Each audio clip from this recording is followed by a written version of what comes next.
Bismillahirrahmanirrahiim. Maanta waxaan soo gudbinaynaa sheekadii been hawaas iyo halkii dirham iyo kal hawaas.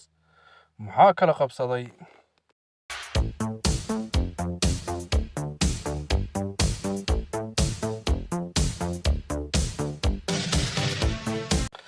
Waxaa la yidhi hadda ka hor waxaa jiri jiray been hawaas. Been hawaasna wuxuu ahaa nin damac badan, gacan adag.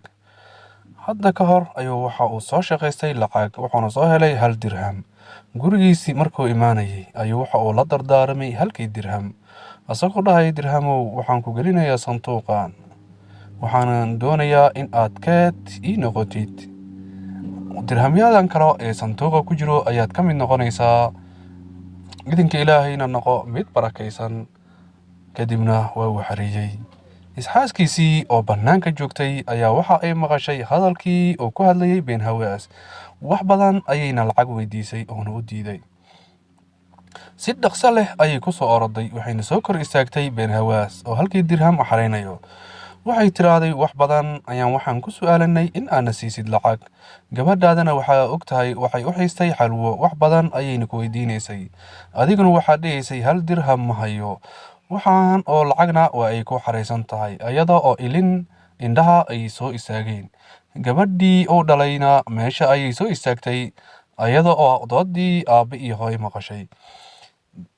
been hawaas wuxuu yidhaahday lacagtan idinka ayaan idin keedinayaa, waxaan doonayaa nolol heer sare ah in aad ku noolaatiin, wax kale aan u qarqarinaya ma jirto.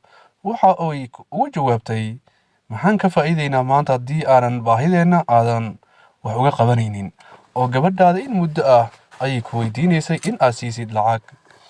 been hawaas waxa uu waayey meel uu ku dhunto iyo si ugu diido, asaga oo murugaysan oo dhahayo innaa lilaahi wa innaa ilayhi raajicuun ayuu waxa uu ku wareejiyey halkii dirham. Waxay tiraahday maxaad la yaaban tahay ood ilaahay u baryaysaa halka dirham keliya, ma intaas oo murugo ah ood u maraysaa? Waxa uu yidhaahday maya, hal dirham ayaa lacagtayda ka baxday, waana masiibo soo degtay. asagoo murugaysan ayuu iska baxay been hawaas. Intuu sii socday jidkii ayaa waxaa ka hor imaaday saaxiibkiis oo asagana ahaa baqiil, asagaba kasii baqiilsan, kaas oo lagu magacaabi jiray kal hawaas. Waxa uu yidhaahday been hawaasow maxaa kugu dhacay? Wuxuu yidhaahday maanta xaaskayga ayaa waxa ay aragtay aniga oo lacag xareysanayo, waxayna i tiraahday gabadhaada xalwo u soo gad, hal dirham ayayna iga qaateen. Waxa uu yidhaahday been hawaasow waxaan u malaynayay sida inaad daantid, ileen waxaad ahayd nin doqon ah oo wax mangarato ah, sidee aad lacag hal dirhama u bixisay? Waxa uu yidhaahday nin yahow saas ma ahan, haddaa ogaan lahayd xaaladda meesha guriga ka taagan maba aadan ka hadli lahayn gabadhayda ilinta ka muuqatay iyo xaaskayga. kal hawaas ayaa dhahay waxaad og tahay ma lahan, wax aqlina ma haysid, waxaan ku soo tusayaa soo bax. waa uu soo waday, waxa uu keenay meel geed ah ay dad ku xoonsan yihiin.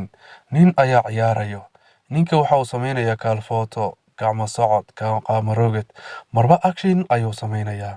been hawaasna intaas waa uu fiirinayay, waxa uuna la yaabanaa ninka akshinada uu bixinayo iyo sida uu u badboodayo. waxa ugu sii darneed markii dambe ninkii sanduuq ayuu furay, waxa uu ka soo bixiyey abeeso. abeesadii markii uu ka soo bixiyey ayuu madaxa surtay qoorta, dadkana waa ay u sacbinayeen. been hawaas ayaa waxa uu ku jeestay ninkii saaxiibkiis ahaa ee kal hawaas. Wuxuu yidhaahday ninkan intaan oo dhibaato ah ma wuxuu u marayaa dadka in uu ka qosliyo? Ninkiina waxa uu yidhaahday doqon ayaa tahay, ninkan dadka in uu ka qosliyo waxaas oo dhibaato ah uma uu marayo, waxa uu doonayaa in waxaas action uu samaynayo in uu ku helo hal dirham. halkaas dirham ayuu rafaadkaas oo dhan oo u marayaa. adiguna hal dirham ayaa waxaad ku bixisay gabadhayda ayaa xalwo u baahan, soo doqon ma tihid. been hawaas ayaa yidhaahday na soo mari, waan fahmay qisadaada iyo sheekadaada iyo halka dirham dhibaatada loo marayo. orod ayuu isku taabtay been hawaas, gurigiisii ayuu tegay. waxa uu garaacay albaabkii guriga ayuu garaacay, waxaana ka furtay xaaskiisii ayada oo la yaaban garaaca oo garaacaya iyo xoogga u soo garaacay guriga. waxa uu yidhaahday ma wax dhibaato ah ayaa been hawaasow kugu dhacay? waxayna u jawaabay maya, xaaskaygiiyo waxba iguma aysan dhicin, laakiin waxaan ku su'aalayaa suuqa miya aadeen oo lacagtii aandiisii xalwo ma ku soo gadateen? Markaasu waxay u jawaabtay, maya, weli anagu suuqa ma aadin, hadda ayaan isdiyaarinaynay doonaynay in aad baxdid. Waxa uu yidhaahday, alxamdulillaah, lacagta xalaasha ah ilaahay ma lumiyo oo si nadiif ah ayuu kugu soo celiyaa. Ee lacagtayda 1 dirham isiiya. Waxay tiraahday, sootaa gabadhaada siisay oo tiraahday xalwo ku soo gado. Maxay tahay dhibaatadan, neeftuurkan iyo dhididkan iyo 1 dirham ha la ii soo celiyo? Waxa uu yidhaahday, saaxiibkii ayaa loo kulansiiyey, wuuna ii soo caqli celiyey, runta ayuuna ii sheegay, wuuna isoo tusay dhibaatada lacagta loo marayo. Anaa xaaskaygii gabadhayda xalwo u gadi doono ee lacagtayda ii soo celi.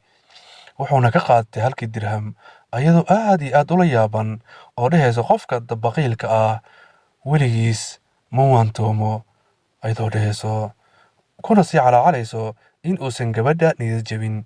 Ben Hawaas waxaas xaaskiisii ay war daldalayso, dheg uma uusan taagin. 1 dirham ayuu qaaday, sanduuqii ayuu furay, wuu ku riday, wuuna ku xiray. Xaaskiisina intaas way sii hadlaysay. In gadaashiisa laga hadlayo in kaleba ma moogdid. Wuxuuna iska tegay jooradigiisii ayadoo xaaskiisii daldalmayso oo hadlayso, asagana oo ilaahay u mahad celinayo. alxamdulillaah, ilaahayow adaa maanta 1 dirham ii badbaadiyey, ayuu iska seexday ninkii Ben Hawaas ahaa.